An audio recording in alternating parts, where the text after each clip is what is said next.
such great spirit. I want to start by saying it's going very well. There are some bad spots in Pennsylvania where some serious things have been caught or in the process of being caught, but the election itself is going very well. We're leading, I believe, in all 7 swing states. So I appreciate everybody's work, and the spirit is unbelievable. I don't think there's ever been anything like it in our country's history, frankly, because we want to see our country get better. And that's why we're here, just to do a statement. And it's an honor to have some of our friends here. In less than 4 years, Kamala Harris has obliterated our borders, obliterated. We've never had a situation like this. Decimated the middle class, and runaway inflation has caused problems, the likes of which we never thought possible. Bloodshed, squalor to our cities is common, and they've unleashed a war and chaos all over the world. You take a look, everything's blowing up or getting ready to blow up. No respect for our country anymore, no respect for our leadership. No person has caused so much destruction and death at home and abroad should ever be allowed to be the President of the United States. You can't have that. Can't have that. So I'm running on a plan to save America. We're going to save America. We have no choice. It's the greatest there is. We love it, and we're going to save it. We have no choice. And it's going to be saving it from the incredible destruction that's been caused by crooked Joe Biden and Kamala. And she's responsible because he wasn't responsible, and she never said that. He didn't know too much about what was happening. Maybe that was exposed during the debate. And yet still, the way they took that away from him was not right. It wasn't right. It shouldn't have happened that way. They walked in, they said, we're taking it away. They stole the presidency of the United States. You can call it a coup, you can call it whatever, but they stole it. They went in like taking candy from a baby, and can't have that.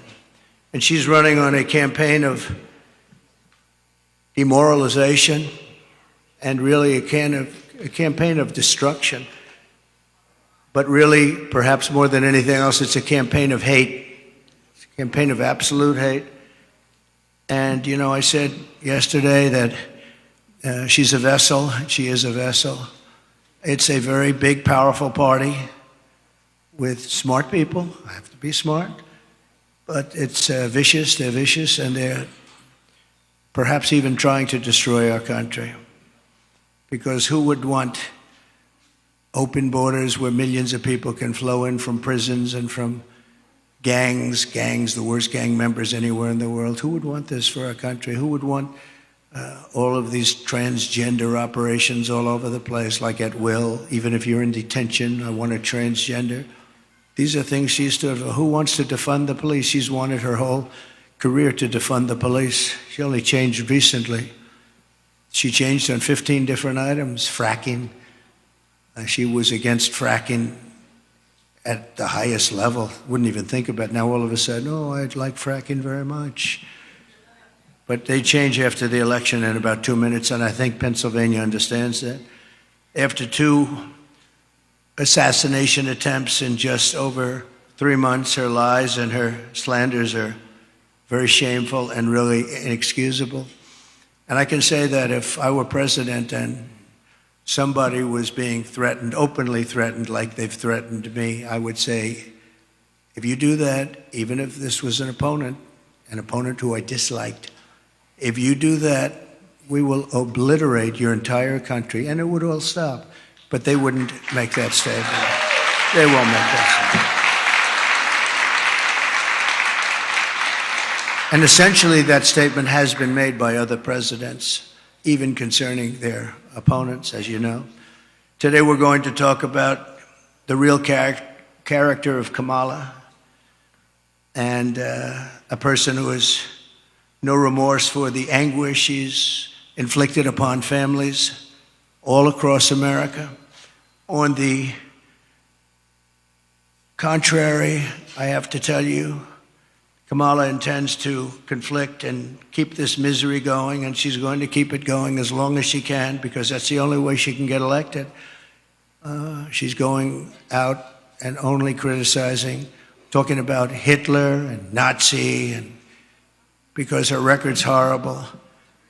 Her borders are the worst in the history of the world. There's never been a border in the world like this. I always say in third world countries, banana republics, they'd fight them away with sticks and stones if they had to. We let them come in, come on in. Knowing in many cases they're murderers, they're drug lords, they're traitors in so many ways to our country. If they were involved in our country at all, even that, they're coming back in. People that left because they were traitors are coming back in. Everybody's coming back in. And it's at a level that we've never seen before. Criminals off the streets. And you know, other countries from where they're coming are now setting records, good records for them, where crime is down 70 and 75% because they're taking the criminals off the street. They're emptying their jails into our country. And they're not finished yet. I'm amazed. I thought they would have done it by now, but if you take a look at Venezuela, their crime is way, way, way down. Then you go to Caracas and you wouldn't recognize it. You can actually walk the streets without being shot or killed or mugged. It's becoming a safe city because they've taken all their criminals, most of them, the rest are coming. They're all coming. They've taken their drug dealers and they've put them into the United States of America. Thank you very much, Kamala. I appreciate it. But she continues and she will continue this misery, and her policies have caused such harm and such pain. And the three great people up here with me are going to just discuss that for a little while about what's happened to them, how their lives have been shattered. I'd like to begin with the story of one mother whose life Kamala has utterly destroyed this life. And we're talking about thousands of people in very similar situations. Every day under Kamala, open border policies. And if you remember, Joe Biden appointed her as the border czar. She doesn't want to use that term, but let's say we'll just use a different term. She was responsible for the borders, totally responsible. She never made one call to Border Patrol. 2 weeks ago, the Border Patrol endorsed me with the most beautiful endorsement I think I've ever gotten.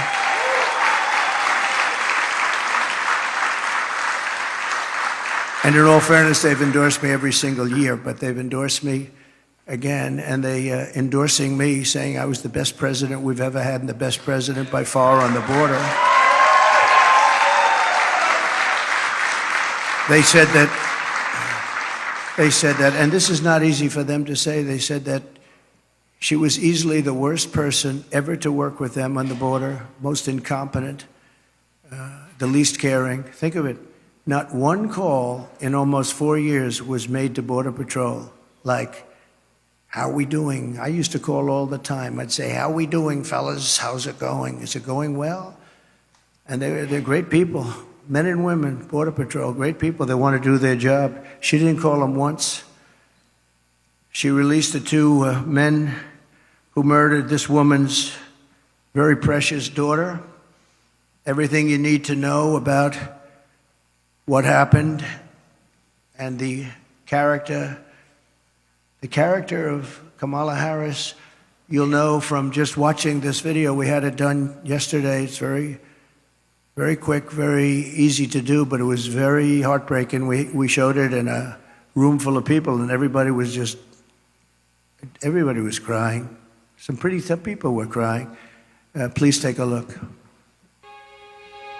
Sunday night, I asked her to not stay up super late because of her coming to work with me in the morning first to do her summer school.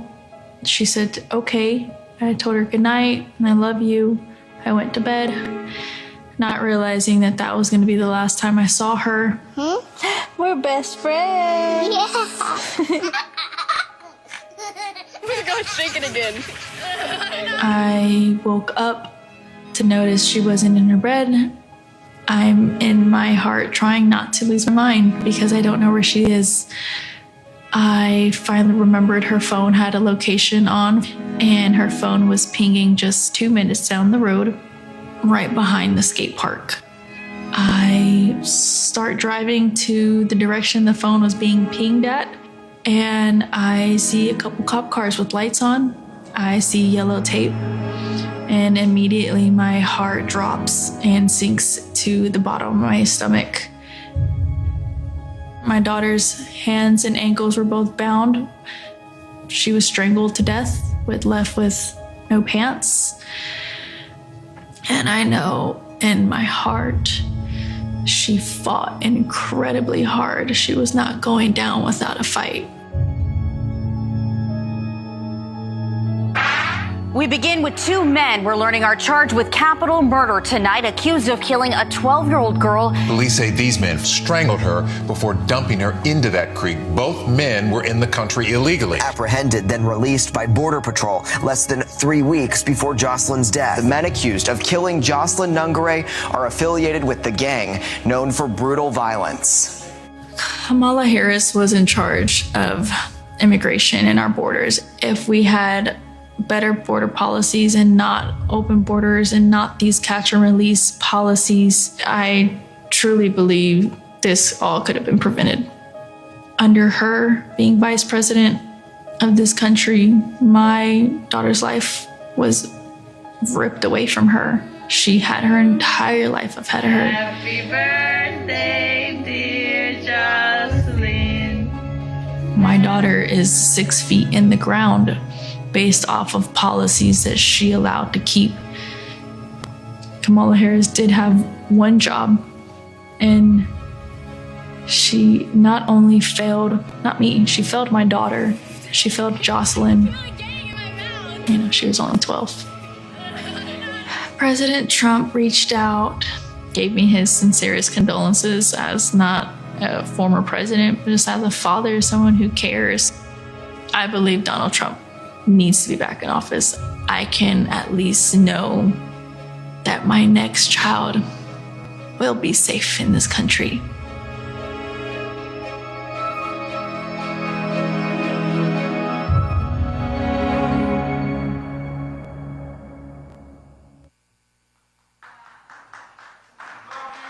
Thank you very much. So I know we talk about inflation and the economy, but to me, there's nothing more important than the fabric of our country being destroyed by people placed there, violently placed there, as far as I'm concerned, foolishly, stupidly placed there. I think what's happening on the border is the single biggest issue, and I'm seeing it more and more when I speak. I see it more. Inflation's terrible. It's hurting our country. It's just decimating our seniors. That's why I talk about Social Security, no tax for our seniors on Social Security, because they've been decimated by inflation.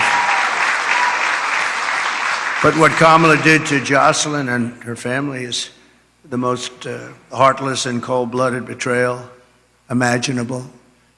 Thousands of cases just like that, thousands. In throwing open the border, think of it, open borders, they come in from parts unknown. People have no idea who they are, where they're from, anything about them. They know nothing. They just walk into our country. And as soon as I heard they were doing that, I said, well, I know these countries. I know every one of the leaders of all these different countries. They're very smart. They're very sharp. They're very streetwise. I said, I know what they're going to do. They're going to open up their jails and just dump them into the United States. And that's what happened. They opened up their jails.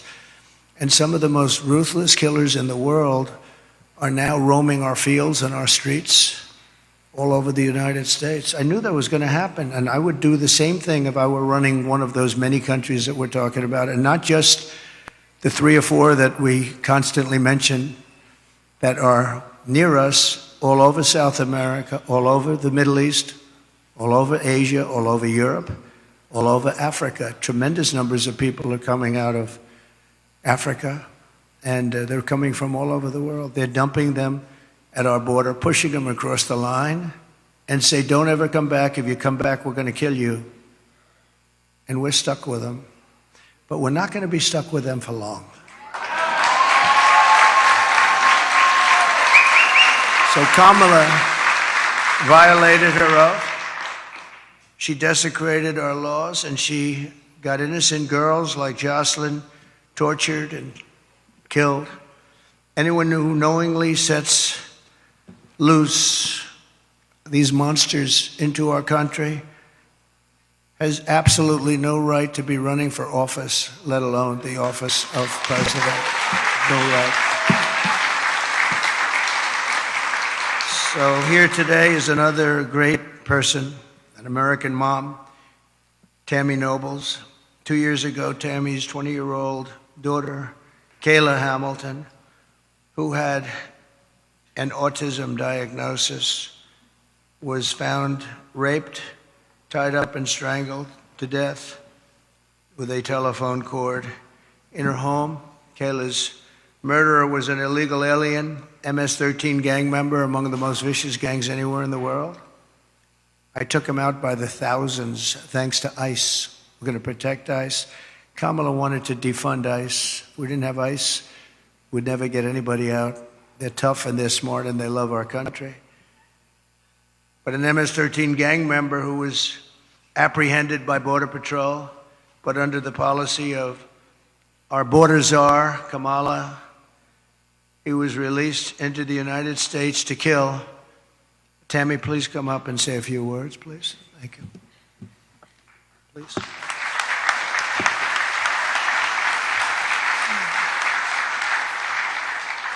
I just wanted to say that Homeland Security did not do their job. Health and Human Services did not do their job. The Biden-Harris administration did not do their job. If they would have done their job, made that one phone call to El Salvador, my daughter would still be alive today. Kayla was a very beautiful young lady inside and out. She was independent, learning to become independent. She had 2 jobs. She overcame obstacles dealing, with autism and was able to find a job that she loved.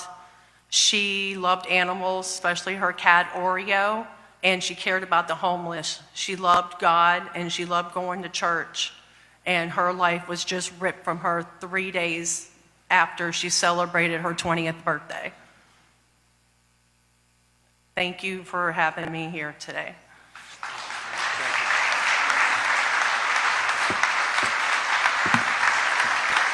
Thank you, Tammy. And we will not forget Kayla. And she's looking down. She's very proud of Mom. Kamala's cruel and immoral actions on our border are actually disqualifying, in my opinion. She's unfit. She's an unfit person.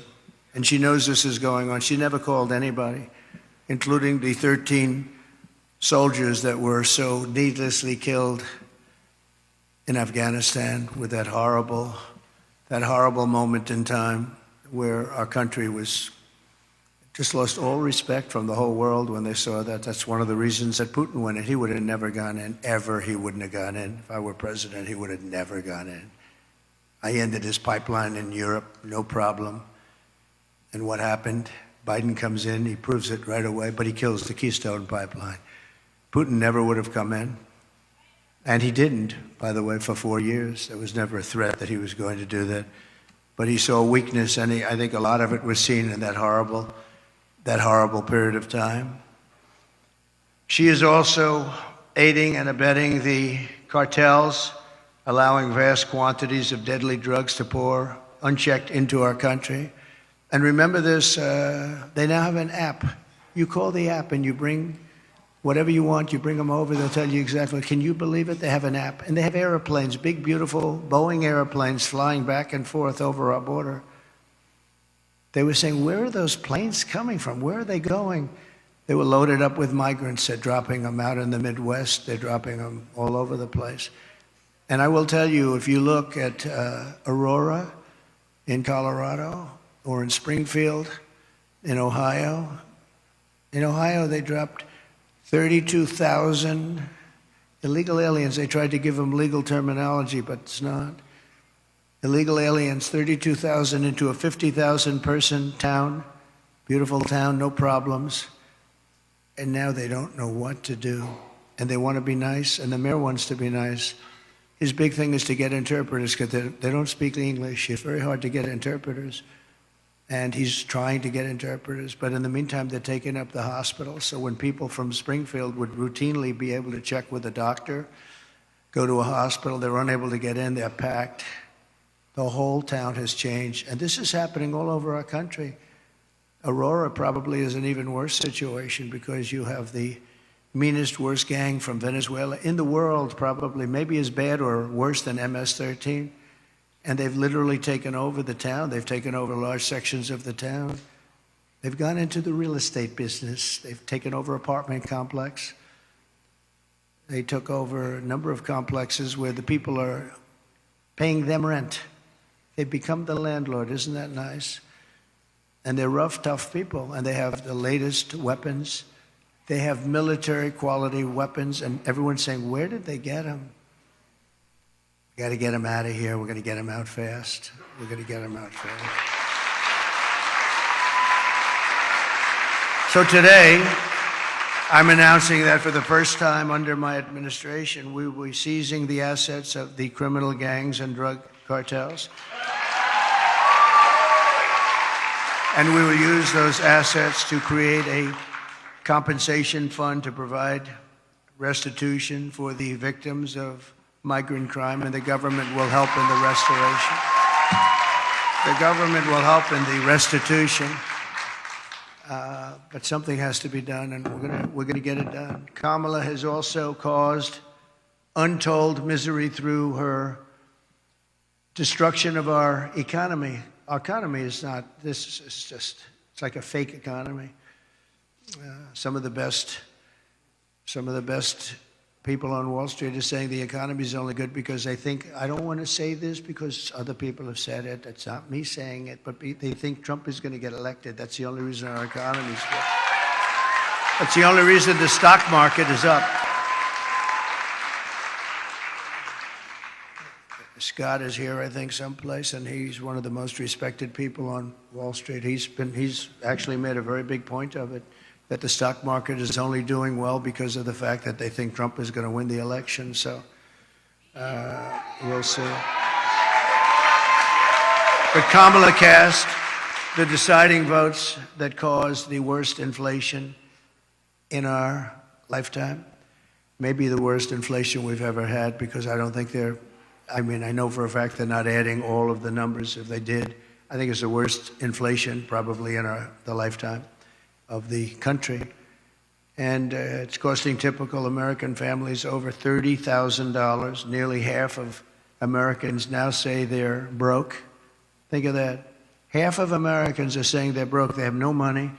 2/3 say they're living from paycheck to paycheck, and that's a record. We've never had that. To that extent, we've never, ever had that.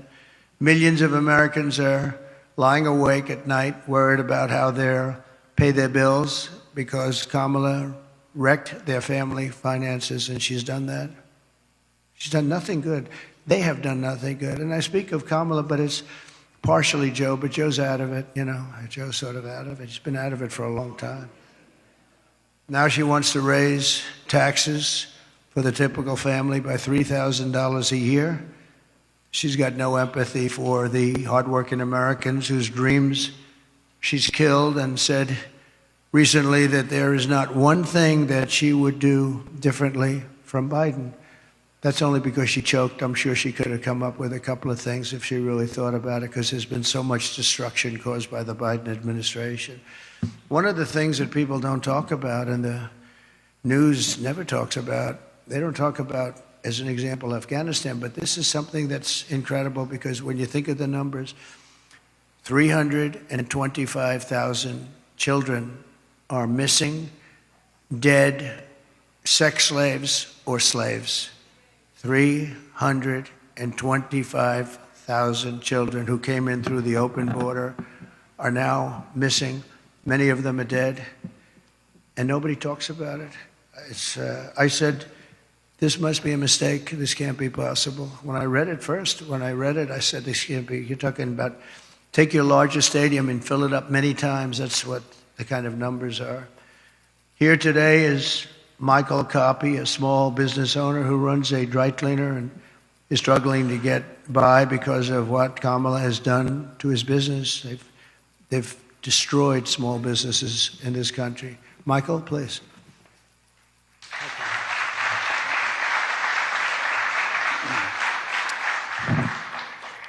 I just want to say thank you, Mr. President, for affording me the opportunity and the high honor of joining you here today and sharing my small business story with you folks and the American people.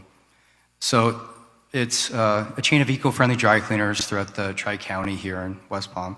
And it seems not too long ago, just a few years, the customer and us, the small business owner, we were able to keep up with inflation. There were resources available to us for expansion, or if you had a bad month, if there was something you needed to make up for, it seemed like the support was there. And now, just a few short years later, it seems like all of those resources have dried up. The support's no longer there. We had an expansion plan about 6 years ago that we had to pause because we have to wait for our customers now to catch up with the inflation, the supply chain issues still, because we as a small business, we can't double our price points, although the cost of doing business now is 2, 3, or 4 times what it was just a few years ago. So we've had to get creative. Our industry, probably 30% in the dry cleaning industry, never survived COVID. And just recently this summer, I was contacted, my wife and I, by another local dry cleaner here in West Palm. They were asking advice. So husband and wife been there for about 35 years. Their lease was up, and the landlord was doubling their rent, which would have meant that that's what they've been paying themselves for probably the better part of 20 years. So they had to make a decision. Do they hand the keys back, or do we get creative, work together, pool resources? And so what we did was we figured out the right price point for them, but we did their cleaning for them, at least until we figured it out. And so they were not able to pay their operations. They couldn't keep that going, but they were able to save their business by strategically partnering. And by the end of summer, I think I was contacted by about 12 other local dry cleaners saying, can you guys help us also, because we're going through the same thing. Thank you. And it seems now, so the delta between the reality of what inflation is right now and we have in front of us, the reality of that and the small business owners' capabilities, that delta is too great. So unless we effect change immediately, I fear that in the next few years, if we don't see that change, we might see another 30% of our industry and others no longer exist. So I just want to say thank you again, Mr. President, for allowing me to share my Go Green Dry Cleaner story, and thank you.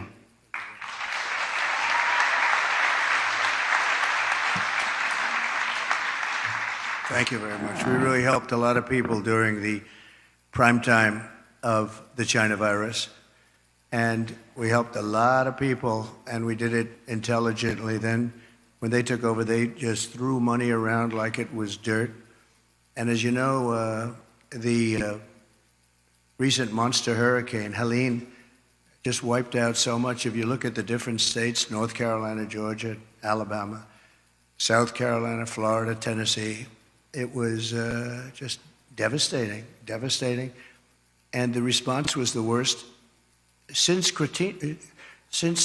Katrina, but really a lot of people think it was much worse than Katrina. It's still, they haven't shown up. They're not in North Carolina. The people of North Carolina have suffered incredibly, and it's just nobody to help them. FEMA has been a total disaster. We had FEMA that was fantastic when we did this, because we had our hurricanes too. We had some bad ones, but we did a great job with it. It's not there. And then you see that they, originally blamed, and then they tried to take it back, but it was a little late. But they said that the money was spent on bringing illegal migrants into our country. They spent close to $1 billion, and these were funds that were spent. And you have to see, I was in North Carolina recently, and I looked at devastation that was just, unbelievable. There was nobody there from the federal government. The local people have done incredible things. Franklin Graham has done incredible things. He's been amazing. but there was nobody there. So we're pleased also to be joined by Christy Shamblin, person I know and I've gotten to know over the last year or so, the mother-in-law of fallen Marine Corps Sergeant Nicole G. Nicole made the ultimate sacrifice during the disastrous withdrawal. Not that we were withdrawing. I was going to withdraw, but we were withdrawing with dignity and strength and power, and we were going to keep Bagram, the big air base, because of the fact that it was so close to where China makes their nuclear weapons. 1 hour away. We should have kept it, and we didn't do that. But the way they withdrew, they took the soldiers out first. No, you take the soldiers out last. I went 18 months without one soldier. I spoke to Abdul, the leader of the Taliban. We went 18 months without one soldier even being shot at, no soldier being killed for 18 months. And then we left, and you had this group of incompetent people take over. Guys like Milley should have been fired. They should have been fired. Anybody that was involved with that disaster should have been fired.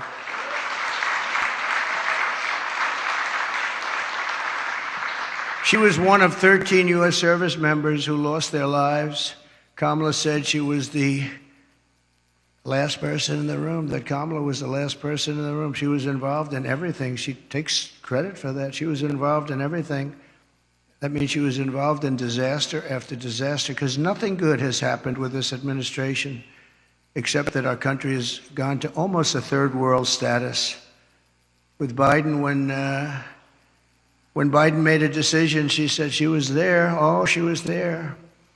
But the Afghanistan decision was a disaster in so many different ways. And now you take a look at it, they're right back to what they were doing before, except much worse to women. They're worse to women right now than they were even before it started. But Kamala never reached out to the family members of the warriors. And she said she was going to, but she never did. She never called anybody. And Christy, I'd like you to come up and say a few words, please.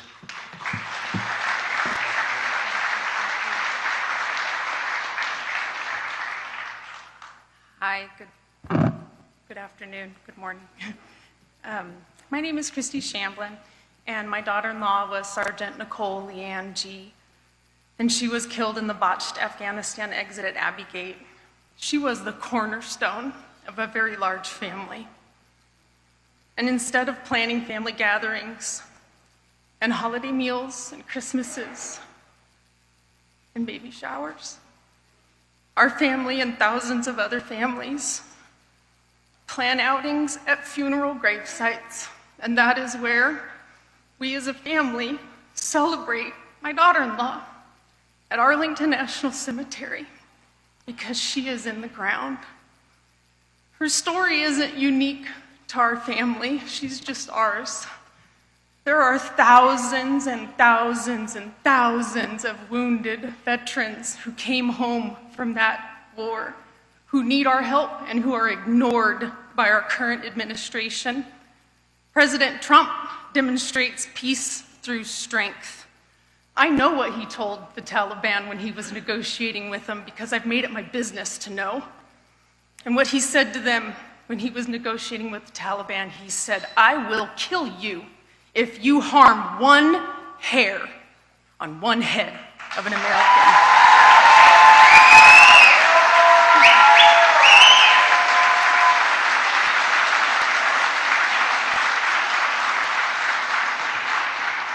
President Trump shows up, he reaches out, and he can fix our country, and we can all heal together.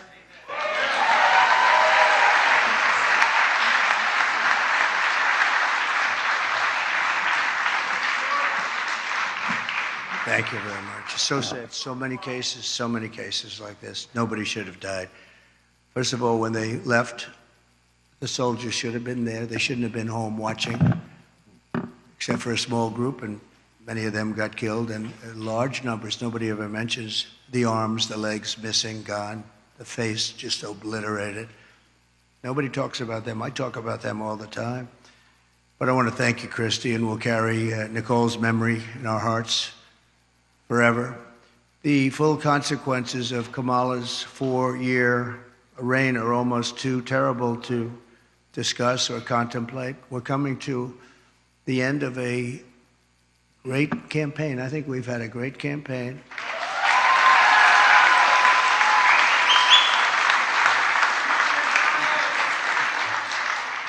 We've really not been provided the kind of protection that I needed as president, but I said we have to do it anyway. When Secret Service would ask for additional people, oftentimes we would be turned down. They were constantly asking for additional people.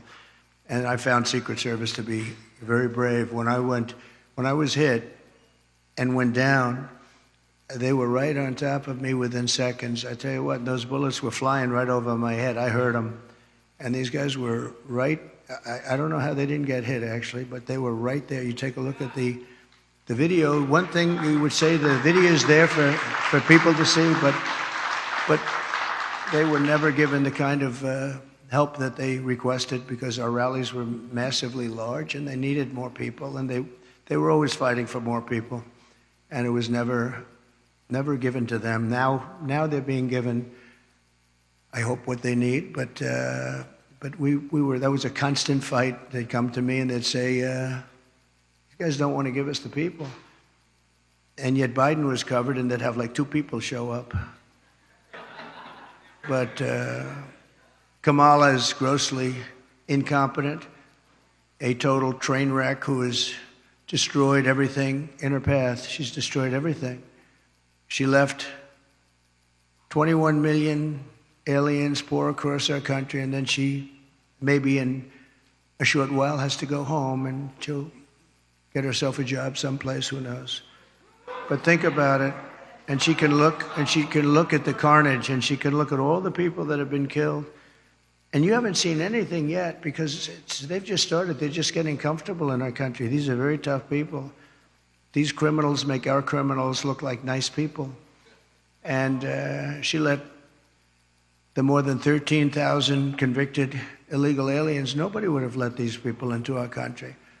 And remember, they came out of the worst prisons in the world, the meanest, nastiest prisons in the world.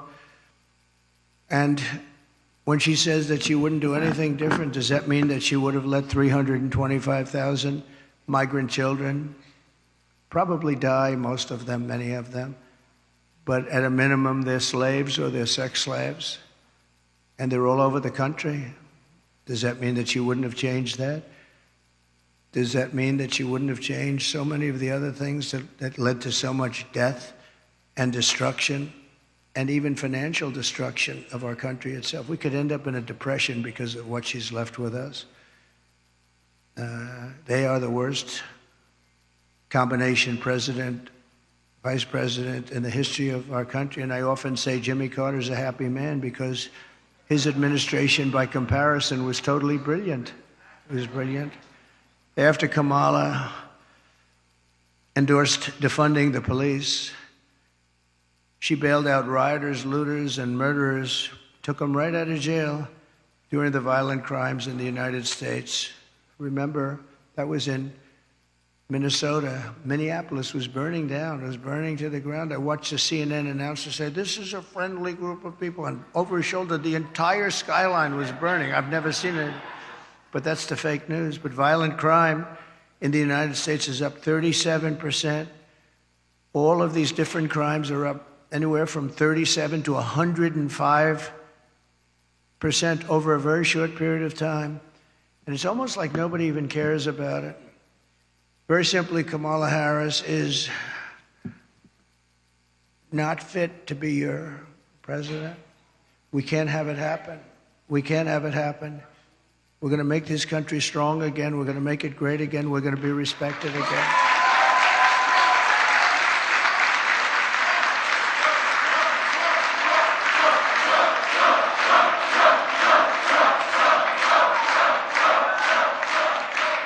Her message has been a message of hate and division, and my message is about saving our economy, securing our border, bringing together the greatest and broadest coalition in American history. There's never been a coalition like this. It's everybody's. Kamala, it's not working so far. Just lean into it a little bit more. But here's the thing. Every now and then we're given a gift in the Trump campaign. And that gift is that as much as Kamala, when she's staged or when she's got a teleprompter in front of us, As much as she pretends that she would be a candidate of change, every now and then she tells the truth. And she did that a couple of weeks ago at an interview that she did for The View. Now, has anybody seen this interview with The View? Most of you have not, and thank God for that.